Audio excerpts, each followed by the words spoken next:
Hey y'all, it's Katie and welcome back to my channel. Today I'm walking through what you need to know when renting an apartment. The apartment search process can be scary and confusing, and I want to break that down for everyone into digestible components. When I rented my first apartment, I had no idea about any of this. I learned it all on the spot, so I'm hoping this can help you with your apartment finding process. So I'm breaking this video down into 3 parts: researching apartments, touring the space, and then signing your lease. Researching apartments. So this is where the bulk of your work comes from. You need to figure out what's important to you and people living in your apartment before even thinking about going on any tours. When I go on any type of apartment searching website, I filter by bedrooms, price, and location. Bedrooms is pretty straightforward. How many people are going to be living in your apartment? Will they each have their own room? Will they be sharing rooms? Or is there an opportunity for flex rooms? So flex rooms are when you turn a room into a bedroom. Say your living room, you could portion off all of it or part of it into another bedroom. My SF apartment, we had 3 bedrooms, 1 living room, but we ended up turning the living room into an extra bedroom, so that way we could have 4 girls living there. It brings down the rent a lot, but you also have to think about not living with a living room. I thought it was perfectly fine for us. We usually just hung out in the kitchen or outside, but some people need that common space areas, so that's just something y'all need to decide together if you would be comfortable with that in order to save money. For price, I know that can be a really sensitive subject with people, especially if you aren't comfortable sharing your salaries, but you need to let people know up front what you are comfortable paying. In my last video on how to budget and save money, I talk about how you should spend no more than 30% of your monthly take-home pay on rent and utilities. Not your income, but what amount you physically get deposited into your account each month. My quick max rent calculation would be 30% of your monthly take-home pay, subtract a couple $100s in order to account for utilities, and then that would be how much max you would be willing to spend.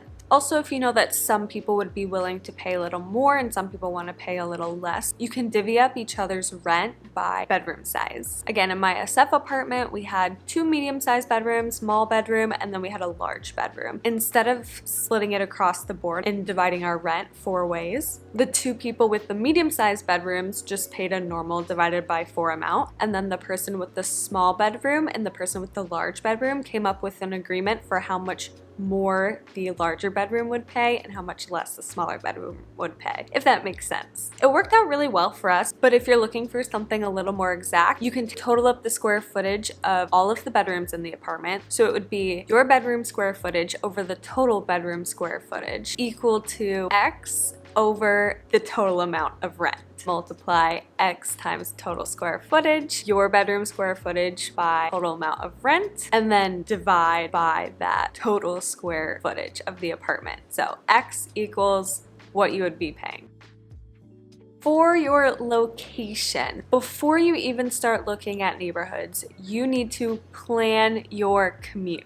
You should map out where everyone is either working or going to school. So where are people going every day? Note on how they plan to get there. So are they gonna walk? Are they gonna drive, take the bus, take the subway? This will determine if you need to live in certain areas. You need to see how far out each person is willing to live. A 30-minute walk is much different than a 30-minute drive in terms of radius. I would recommend a commute under 30 minutes. I've done the hour commute before. It's not terrible, but I just feel like I lose so much time commuting 2 hours a day. I'm someone that likes to have my mornings and I like to get home right after work, so 30 minutes is probably about the max commute time that I would allow myself. Once everyone has mapped out their possible commutes, find where everyone overlaps. If there's not much overlap in certain places that you were hoping to live, either somebody's gonna have to give up on commute times or prices, or you might even need to find different roommates. I know that's not what you want to hear, but it's important your lifestyle is attainable. You don't want to be planning for a 2-hour commute just so you can live with friends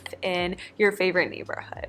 Also, a quick tip, I know a lot of people like to live with their best friends, and Maybe that works out for them, but I have had success with living with friends of friends, and I honestly think it works out better. I feel like there aren't as many expectations between each other. People tend to be more respectful if you don't know them that well. And it's nice to make new friends and also meet their friends so you continue to grow your friend circle. You will always make time for your best friends, so you don't have to worry about needing to see them every single day. The last research item is amenities. So you need to figure out what are your need to haves and what are your nice to haves. For example, if you have a car, you need to figure out parking. Do the apartments that you're looking at come with parking spaces? If not, do you need to pay for a parking space? Are the spaces covered, uncovered? Are they a garage? Are they a lot? Do you have a specific space? Do you need to find street parking? Side note, for street parking, it's usually a yearly permit that you buy through the city. In my experience, it's typically the cheapest option, but also the hardest to find a space when you need it. If you have a pet, you need to figure out what the pet rules are. Is the apartment pet friendly? Do they allow certain types of pets, certain sizes? Typically, a small size pet is under 40 pounds and over 40 pounds is considered a large pet. What is the price for your pet security deposit and what is the price for your pet rent?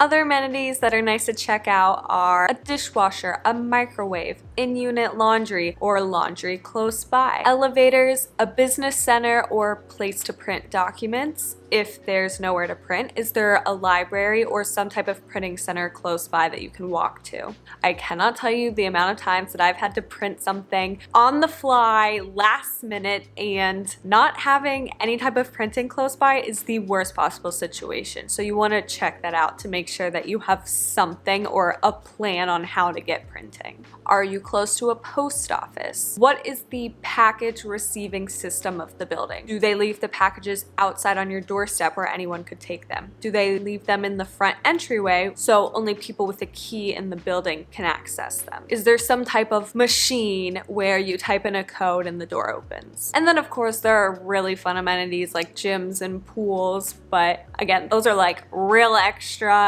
In your first apartment, you probably won't have those. If you do, congratulations, because that's a really nice apartment, especially in a city. Now moving on to the fun part, which is touring the actual apartment. Luckily for me, most of my moves always tend to be cross-country moves, so I have to plan out all of my apartment tourings in like 1 or 2 days. I always make sure to leave space in between each of my tours in case they're running late or we need to get food or we need a break or something. I also tend to leave space at the very end just in case you tour all these apartments. None of them are really fitting and you need to do some last minute tours. This was super important in my SF apartment search. I had 48 hours to find an apartment. My mom and I were in charge of finding this place for me and my 3 roommates, and none of the places really fit what we were looking for. We were racing on the side of the street, like Googling any type of apartment in the area, trying to find anyone who would be home to show the apartment hours before we were leaving for the airport. Luckily, it worked out, and on the way to the airport, we stopped at this one apartment. It turned out to be the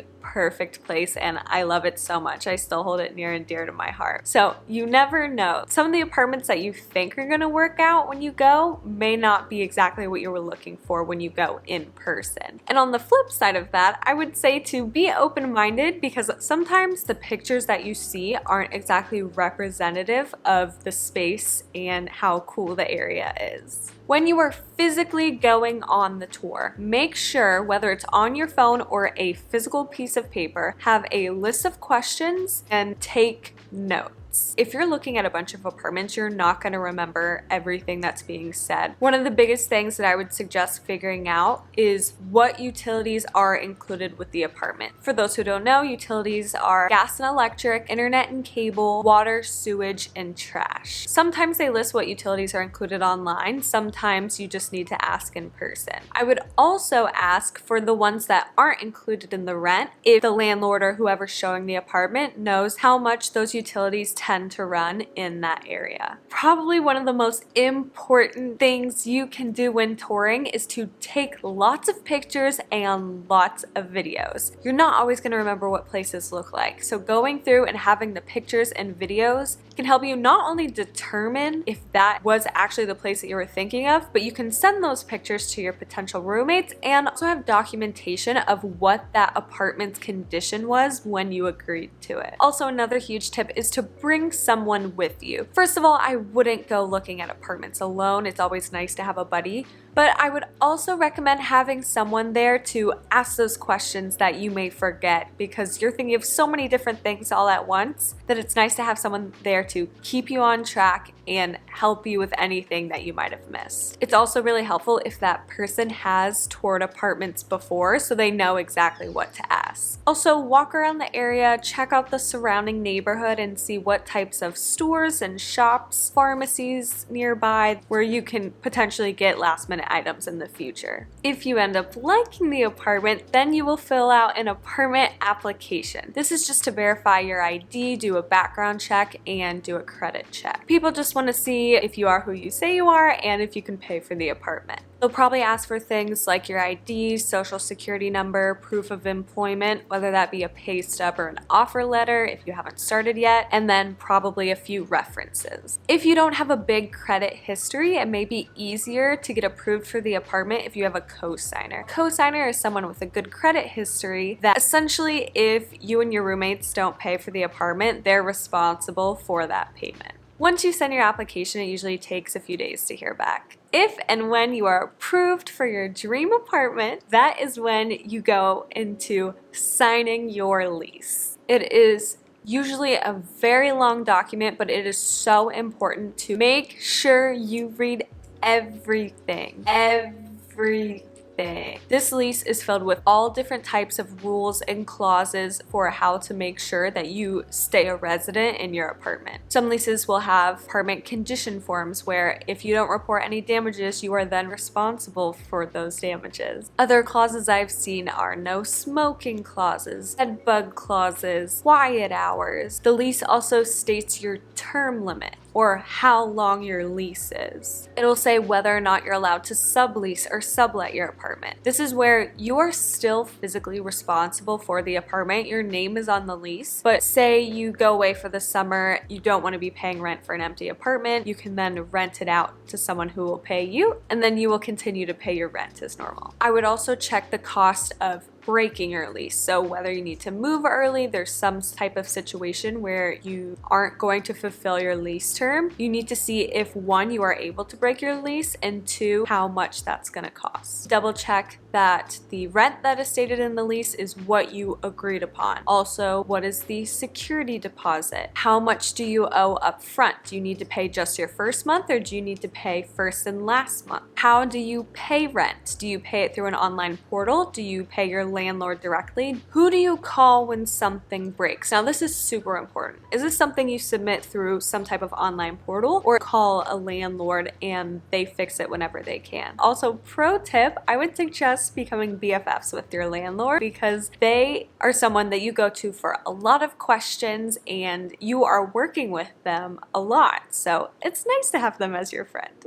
So those are all the tips and tricks that I have when going through your apartment search process. If y'all found this video helpful, please feel free to like and subscribe. Also, turn on post notifications in order to get alerted as soon as my next video comes out. Thanks y'all for watching to the end of this video, and see y'all soon!